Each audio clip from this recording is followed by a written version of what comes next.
Short Stories. La chance du Nouvel An. En ce moment, sur Terre, c'est le réveillon du Nouvel An, a dit Alexandre. Ma famille est en train de manger un dîner chaud et délicieux. Moi, je suis ici, dans ce vaisseau spatial affreux, sans rien manger. Je sais que nous sommes dans une mauvaise situation, a dit l'ingénieur en chef. Mais regarde les étoiles. Personne sur Terre n'a cette vue. Alexandre a regardé par la fenêtre. Tout ce qu'il pouvait voir était noir. Il a imaginé les feux d'artifice devant la fenêtre de sa famille, sur Terre.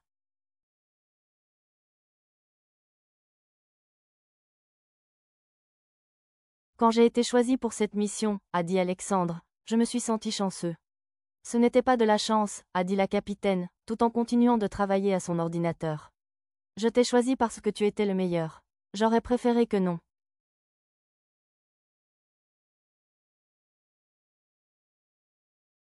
Il y a 3 mois, il y avait eu un accident. Maintenant, les batteries de leur vaisseau spatial étaient presque vides. Sans énergie, ils ne pouvaient pas appeler à l'aide, et ils ne pouvaient pas rentrer chez eux. Ils flottaient dans l'espace. Leur nourriture et leur eau étaient presque épuisées. Quelqu'un est venu se tenir à côté de Alexandre. C'était la scientifique en chef. L'année dernière à cette époque, a-t-elle dit, mon père a fait un gâteau traditionnel. La scientifique a souri, en pensant au goût. Il le fait avec des oranges, de la vanille et des amandes. Et il y a une pièce cachée à l'intérieur. Celui qui la trouve aura de la chance.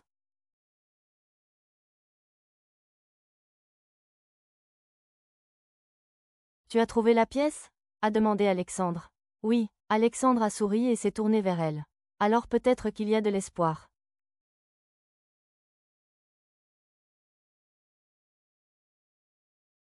Il y avait une seule chose qui pouvait les sauver. S'ils trouvaient un astéroïde contenant les métaux appropriés, ils pourraient fabriquer de nouvelles batteries.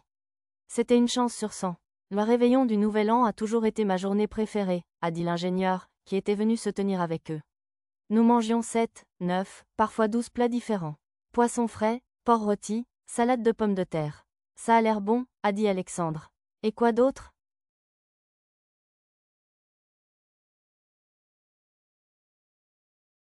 Oh, une soupe traditionnelle aux herbes, du pain d'épices chaud sorti du four. Du pain d'épices chaud. Alexandre pouvait presque le goûter. Et toi, capitaine? A demandé la scientifique. Quelles sont tes traditions?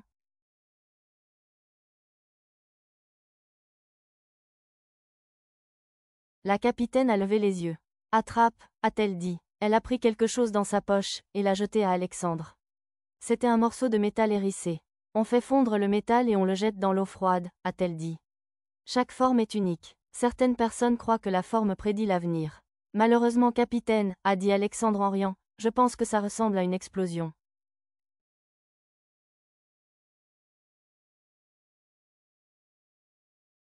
Ils ont tous ri. Puis, soudainement, tout le vaisseau spatial a tremblé. Des alarmes ont commencé à sonner. Tout le monde a sauté et a couru vers leurs ordinateurs. Rapport, a crié la capitaine.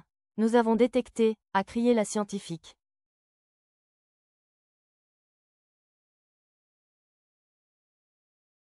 Puis le vaisseau spatial s'est rempli de lumière. La lumière venait à travers les fenêtres, de l'espace. Levez les panneaux solaires, a crié la capitaine. C'était une supernova, une énorme explosion d'énergie d'une étoile proche. C'était une chance sur 1 milliard.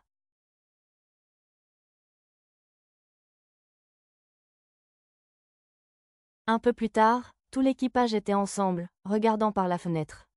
La supernova était plus belle que tous les feux d'artifice qu'ils pouvaient imaginer, et elle faisait 100 000 milliards de kilomètres de taille. Ils sont restés silencieux pendant longtemps. Vous savez, a dit Alexandre enfin, souriant à l'équipage, je me sens vraiment chanceux. Une supernova assez proche pour charger nos batteries, mais assez loin pour ne pas être dangereuse? Ouais, c'est de la chance, a ri la scientifique. Je ne pensais pas à ça.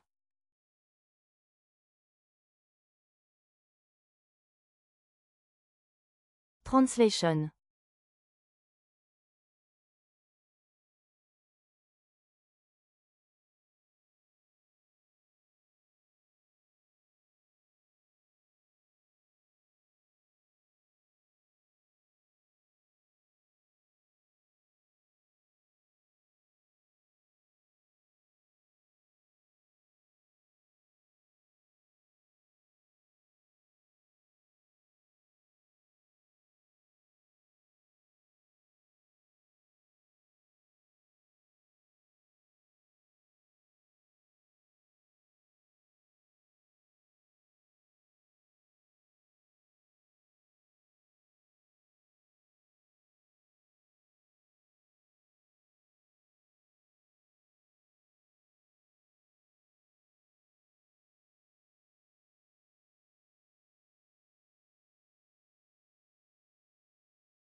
Merci,